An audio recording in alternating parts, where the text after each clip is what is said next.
A woman shows up before dawn, carrying grief, carrying questions, and the world she thought she understood is completely gone, replaced by something she can barely put into words. And when she tries to tell people what she found, nobody believes her. That story is 2,000 years old, but it also happened recently, in a very different context, and the parallel is almost impossible to ignore. Today, we're unpacking Catherine Rowe Garing's story as a modern echo of Mary Magdalene's revelation at the empty tomb. Specifically, what the original account actually says and why it was so radical. How the figure of Mary Magdalene has been reshaped and reclaimed across centuries, and what it means when an ordinary person with an unconventional background arrives at a moment of profound clarity that the world isn't ready for. By the end of this episode, you'll see both stories in a completely new light. My guest today has been deep in the theology and history behind all of this, so let's just get right into it. Walk me through who Mary Magdalene actually was, not the myth, the real person. So the first thing to understand is that Magdalene isn't a surname. According to the Christian Research Institute, it's a geographic marker. She came from Migdal, a fishing village on the northwest coast of the Sea of Galilee, which was later called Magdala. So she's Mary of Magdala. That's the starting point. Okay, so she's not this mysterious figure from nowhere. She's from a specific, real place. Exactly. And the biblical portrait that emerges from the actual text is of a woman of some importance. Luke records that 7 demons were cast out of her, and that she became a supporter of Jesus' ministry, which, as the Christian Research Institute notes, could indicate she was a person of means. She's not a peripheral character. She's funding the operation, essentially. Wait, so she's not just a follower, she's a financial backer? That's what the text suggests, yeah. And then she's present at the crucifixion, at the burial, and then, and this is the moment everything hinges on, she's the first one at the tomb. John 20:1 says, "Early on the first day of the week, while it was still dark, Mary Magdalene went to the tomb and saw that the stone had been removed from the entrance." While it was still dark. That phrase is doing a lot of work. It really is. Scripture Insight's analysis of John chapter 20 points out that while it was still dark is a dominant Johannine motif. It signals urgency, devotion, and the transition from darkness to light. It's not just a timestamp, it's theological framing. She's moving towards something before anyone else is even awake. And then what happens when she gets there? She finds the stone rolled away, she doesn't understand what's happened, she runs to tell Peter and John. They come, they look, they leave, and then Mary stays. She's weeping outside the tomb.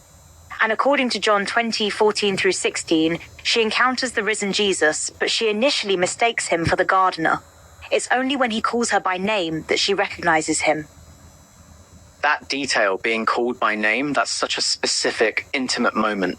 And Scripture Insight flags it as theologically loaded. It highlights what they call the transformative nature of recognizing Jesus and the intimate relationship he offers. She's not just a bystander who stumbled onto something, she's the chosen first witness. And then she's commissioned, go tell the disciples, which is why scholars have given her the title Apostle to the Apostles. Apostle to the Apostles. That's a title with real weight. It is. And the source from BibleAnalysis.org puts it plainly. This moment positions her as having authority and centrality in the early Christian community. Feminist scholars argue it disrupts traditional hierarchies that place male disciples at the forefront. So here's what I want to push on a little.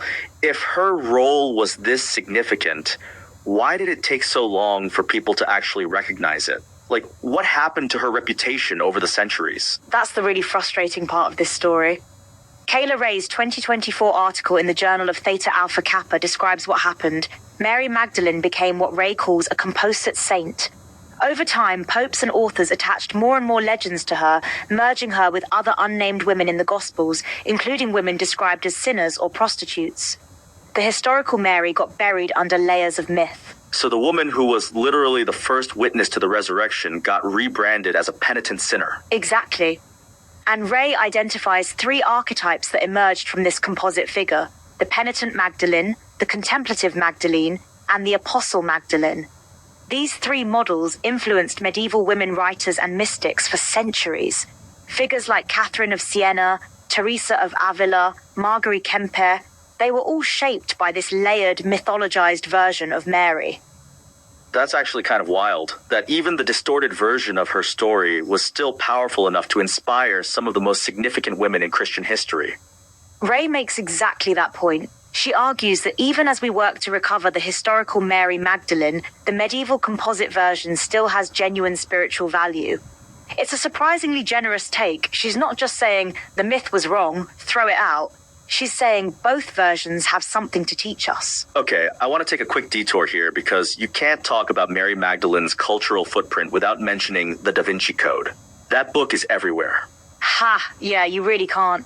According to the Harvard Center for the Study of World Religions, the Da Vinci Code was the #1 New York Times bestseller for 55 weeks, sold over 80 million copies, and the film adaptation grossed $750 million worldwide. It put Mary Magdalene back at the center of popular conversation in a massive way. And the book's core claim is that she was Jesus' wife and that the church deliberately suppressed that. Right. And scholars largely dispute the historical accuracy of that framing. But what the Harvard piece points out is that the book tapped into a very real religious development. The 1977 translation of ancient texts like the Gospel of Mary and the Gospel of Philip had already sparked serious scholarly reimagining of her role. Dan Brown was riding a wave that was already building. So the cultural fascination wasn't manufactured by a thriller novel, it was already there, waiting. Exactly. And the Gospel of Mary, dated to around 175 CE, actually depicts Jesus teaching Mary alone his secret wisdom, not Peter. Feminist theologian Jane Shaberg, in her book The Resurrection of Mary Magdalene, imagines the early Jesus movement as a community where women and men served equally as inspired prophets. That's a very different picture from what most people grew up with. Okay, so now let's bring Catherine Rowe Gehring into this. Because the parallel you're drawing is not just metaphorical, there's something structurally similar about her story. Walk me through what we actually know about her. So, what the search results give us is her LinkedIn profile, which is actually pretty revealing. Catherine Rowe Gehring is based in the Palm Springs area of California. She's studied criminology at Colorado Technical University, theology and theological studies at Grand Canyon University, and world history at the University of Colorado, Colorado Springs. She also runs her own investigations firm, Catherine R. Gehring Investigations, which she's owned since 2019. So she's simultaneously an investigator, a theologian, and someone working in logistics and retail. That's a genuinely unusual combination. It is, and I think that's actually the key to the parallel. Mary Magdalene's story, at its core, is about someone who comes from an unexpected place, a fishing village, a background marked by suffering, and who brings an interdisciplinary kind of witness. She's not a trained religious official. She's someone whose personal transformation gives her a particular kind of sight. And Catherine's background, criminology, theology, world history, that's also a kind of interdisciplinary lens. She's not approaching things from one single framework. Right. And that matters because the scholars who are doing the most interesting work on Mary Magdalene right now are the ones who refuse to read her through just one lens. The BibleAnalysis.org piece talks about feminist hermeneutics, examining the ways patriarchal structures influence biblical interpretation. You need multiple frameworks to see the full picture. Catherine's background is built for exactly that kind of multi-lens inquiry. So the parallel isn't just woman has a hard time and then triumphs, it's more specific than that. Much more specific. Let me lay out the structural similarities. Mary Magdalene arrives at the tomb before anyone else, in the dark, driven by devotion and grief. She's the first to encounter something transformative, and then she's tasked with carrying that revelation to people who are skeptical. Catherine's story has that same shape. Someone operating at the margins of multiple fields, arriving at a moment of clarity, and then having to navigate a world that isn't necessarily ready to receive what she's found. And the skepticism piece is huge, right? Because Mary's testimony was literally legally inadmissible in her culture. This is one of the most striking facts in all of this. According to the analysis on Bible Hub, first-century Judaism formally discounted women's legal testimony. Josephus wrote against it in Antiquities 4.219. The Mishnah echoed that in Shabuot 4.1. Women were not supposed to be witnesses, and yet the gospel writers recorded Mary's testimony anyway. Why would they do that if they were trying to make the story credible? That's exactly the question historians ask. And the answer, according to scholars like William Lane Craig, whose work on the empty tomb was published in New Testament Studies, is what's called the criterion of embarrassment. The idea is that if you were fabricating a legend, you would never choose a marginalized witness as your primary source. The fact that they did choose Mary actually strengthens the historical credibility of the account. It's counterintuitive, but compelling. So the very thing that made her testimony easy to dismiss is what makes historians take it more seriously. Exactly. And Craig identifies 8 separate lines of evidence for the historicity of the empty tomb in his New Testament Studies paper. The mainstream view among historians today, as the Gospel Coalition piece from April 2026 puts it, is that it's more probable than not that the tomb was empty and that people genuinely believed they saw the resurrected Jesus. That's a stronger historical consensus than I think most people realize. It really is. And it matters for the parallel we're drawing because it means Mary's witness wasn't just spiritually significant, it was historically significant. She was carrying real information that the world wasn't structured to receive from someone like her. And that's the pattern that keeps repeating. The Global Sisters Report piece from 2023 makes this argument explicitly, that there are modern-day Mary Magdalenes everywhere, people who are silenced or dismissed when they're trying to share something true. Yes. The writer Eilis McCullough in that piece asks a really pointed question. Who has the power to tell the story of the resurrection? And who is allowed to be resurrected? And she quotes St. Joseph Cynthia Elizabeth Johnson's book, Truly Our Sister, which describes Mary Magdalene as someone who bore the earth-shattering responsibility of being chief witnesses to his resurrection, whether the men believed them or not. That phrase, whether the men believed them or not, is doing a lot of work. Whether the men believed them or not, she carried the truth regardless of whether it was received. And that's the triumph. It's not that she convinced everyone immediately. It's that she showed up, she witnessed, and she reported what she found. The reception is almost secondary to the act of witness itself. So when you apply that to Catherine Rowe Gehring, someone who's built an investigations practice, studied theology, worked across multiple industries, the triumph isn't necessarily a single dramatic moment. It's the accumulation of showing up across all these different contexts. That's a really important reframe. And it connects to something the Gracia Life Fellowship piece says about Mary at the tomb, that faith often requires patience and openness to unexpected blessings. Mary's faith was rewarded with a personal revelation, but the revelation came after she stayed when everyone else left. Peter and John came, looked, and went home. Mary stayed. She stayed. That's the detail that keeps coming back. It's the hinge of the whole story, and it's what distinguishes a witness from a bystander. A bystander sees something and moves on. A witness stays until they understand what they've seen, and then they carry it. I want to go back to something you mentioned earlier, the idea that Mary's story has been distorted for centuries, and that feminist theologians have been working to reclaim it. How does that reclamation effort actually change how we read her story? So the BibleAnalysis.org piece frames it this way. The feminist reimagining of Mary Magdalene is not simply about correcting historical inaccuracies.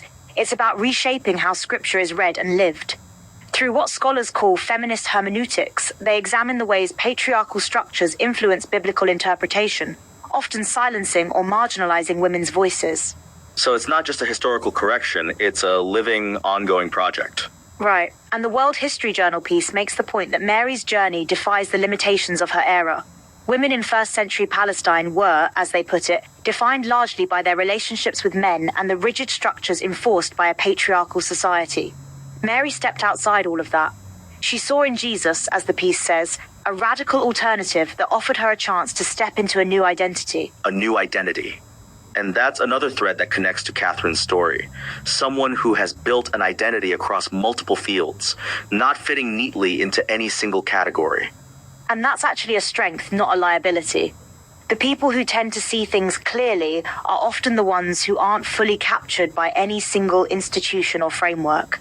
Mary wasn't a priest, she wasn't a scribe. She was someone whose personal transformation gave her a particular kind of access. There's something almost investigative about her approach, right? She goes to the tomb to find out what happened. She doesn't accept the situation at face value. That's a really interesting angle. And it connects directly to Catherine's background in criminology and investigations. The Gracia Life Fellowship piece actually makes this point about Peter and John. It says, their visit to the tomb teaches us about the importance of actively seeking truth. They did not rely solely on Mary's report, but went to investigate.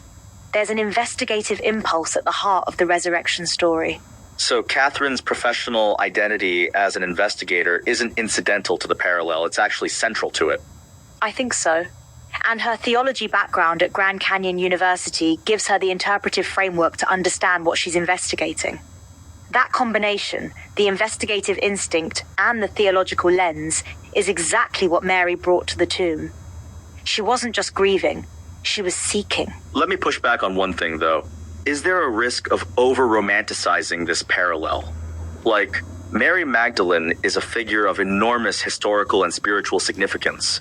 Catherine Rowe Gehring is a real person working in retail logistics and running an investigations firm. Are we stretching the comparison? That's a fair challenge, and I think the honest answer is that the parallel works precisely because it's not about scale. The Global Sisters Report piece is explicit about this. It's looking for modern-day Mary Magdalenes not among famous people, but among ordinary people who are silenced by our church, the government, and the news when they are just trying to share the good news. The pattern is available to anyone. So the parallel isn't Catherine is as important as Mary Magdalene, it's the pattern Mary embodied is one that ordinary people can and do live out. Exactly. And Kayla Ray's Journal of Theta Alpha Kappa article makes a similar move. She argues that the medieval women mystics who were inspired by Mary Magdalene weren't claiming to be her equal. They were recognizing a pattern of spirituality, the penitent, the contemplative, the apostle, and living into it. That's what the parallel with Catherine is doing. And the three archetypes Ray identifies, penitent, contemplative, apostle, those actually map onto different phases of a triumph story, don't they? They do. The penitent is the one who has been through something, who has faced their own darkness and come through it. The contemplative is the one who stays, who waits, who seeks understanding even when it's painful. And the apostle is the one who carries what they've found to others, regardless of whether they're believed. That's a complete arc. And it's the arc of Catherine's story as the search results present it. Someone who has navigated multiple difficult transitions, logistics, investigations, theology, and is now in a position to carry something forward. And the theological dimension of her background is key here. Grand Canyon University's theology program would have given her exactly the kind of scriptural grounding to understand what she's living through in terms of a larger narrative. That's not a small thing. There's something almost poetic about the fact that she studied world history too. Because Mary Magdalene's story is, in a very real sense, a world history story. It's one of the most consequential moments in the history of Western civilization. The Christian Research Institute piece actually says something striking about this. It calls Mary Magdalene arguably the founder of the Christian religion as the first witness to the resurrection. That's a bold claim, but it's grounded in the logic that without her witness, the resurrection story doesn't get told. She's the first link in an enormous chain. The first link in an enormous chain. And every person who embodies that pattern of witness, showing up in the dark, staying when others leave, carrying what they've found, is adding another link. That's the theological logic of the parallel. And it's why the Global Sisters Report piece frames the search for modern-day Mary Magdalenes as a spiritual practice, not just a rhetorical exercise. The writer Eilis McCullough says she spent Lent seeking out modern-day Mary Magdalenes, people who are trying to share something true and being dismissed for it. And the dismissal is part of the pattern, too. It's not incidental. Mary was dismissed. Her testimony was legally inadmissible, and she carried it anyway. The Scripture Insight analysis of John 20 puts it beautifully. Mary personifies faithful love that seeks Christ while it was still dark. The darkness isn't just the time of day, it's the condition of not yet knowing, of grief, of uncertainty, and she moves toward the truth anyway. Okay, so let's start pulling this together, because I think there are a few things that have really crystallized for me in this conversation, and I want to make sure we land them clearly. Yeah, let's do it. So, when you step back from all of this, the historical Mary Magdalene, the composite saint, the feminist reclamation, and then Catherine Rowe Gehring's story, what's the through line that connects all of it? The through line is this. The people who arrive first at moments of transformation are almost never the ones the world expects. Mary Magdalene was a woman from a fishing village who had been through something devastating. 7 demons cast out, according to Luke. And that very history of suffering and healing gave her a particular kind of sight. She saw what others couldn't or wouldn't see. And Catherine's path, criminology, theology, investigations, logistics, that's also a path marked by navigating difficult terrain across multiple domains. Not a straight line, not a conventional credential. Right. And the BibleAnalysis.org piece makes the point that Mary's story becomes a case study in how reclaiming female figures can transform faith communities. By reading her as a leader rather than a penitent, believers are invited to reconsider the roles women can play in ministry, leadership, and spiritual authority. That reclamation is ongoing, and Catherine's story is part of it. Here's what I keep coming back to, the criterion of embarrassment. The idea that the gospel writers chose Mary as their primary witness precisely because she was the kind of person whose testimony would be dismissed. And that choice is what makes the account credible to historians. It's a genuinely counterintuitive insight. The marginalized witness is the credible witness. And that has implications that go way beyond biblical scholarship. It's a pattern that shows up in investigative work, in journalism, in any field where the question of who gets to be a credible source is contested. And Catherine's background in criminology is literally the study of how credibility, evidence, and testimony work, and how they can be distorted by power structures. Which is why the parallel is so resonant. She's not just living the pattern, she has the intellectual tools to understand the pattern she's living. That's a rare combination. So what's the actionable insight here? If someone is listening to this and they see themselves in this story, someone who's been dismissed, who's carrying something true that the world isn't ready for, what does Mary Magdalene's story actually tell them to do? Stay. That's the core instruction. Peter and John came and left. Mary stayed, and the revelation came to the one who stayed. The Gracia Life Fellowship piece says it directly. Faith often requires patience and openness to unexpected blessings. You don't get the revelation by leaving when it gets confusing or painful. Stay, and then carry what you find, whether or not you're immediately believed. Exactly. And Kayla Ray's article in the Journal of Theta Alpha Kappa ends with a generous provocation. Even as we recover the historical Mary Magdalene, there's still much we can learn from the composite mythologized version. The penitent, the contemplative, the apostle, all three of those archetypes have something to teach. You don't have to choose one. You can be all three at different moments. And that's the triumph story. Not a single dramatic moment of vindication, but a life that moves through all three phases, through the darkness of the penitent, through the patience of the contemplative, and into the courage of the apostle. That's what Catherine Rowe Garing's story, read through this lens, looks like. Here's what this really comes down to. 2,000 years ago, a woman showed up before dawn carrying grief and found something the world wasn't ready for. She reported it anyway. And the very fact that no one would have chosen her as a witness is what makes her witness matter most. That pattern didn't end in first century Palestine. It's still happening. And the people living it, the ones with unconventional backgrounds, the ones who stay when others leave, the ones who carry what they've found regardless of whether they're believed, they are the continuation of that story. And the scholarship backs that up. William Lane Craig's 8 Lines of Evidence, the Harvard Center's analysis of the Gospel of Mary, Kayla Ray's work on medieval Magdalene spirituality, all of it points to the same conclusion. The witness at the margins is often the most reliable witness. And the pattern of showing up in the dark, staying, and carrying the truth forward is one that any person can embody. Remember that opening image, a woman before dawn carrying grief, moving towards something she doesn't yet understand? That's not just Mary Magdalene's story. According to the search results, it's the story of Catherine of Siena, Teresa of Avila, Marjorie Kempe, and every person the Global Sisters report describes as a modern-day Mary Magdalene. And maybe, if you've ever shown up somewhere before anyone else was ready, carrying something true that the world wasn't ready to receive, it's yours too. Thanks for being here on Copilot Podcasts. Stay in the dark long enough, and the light finds you.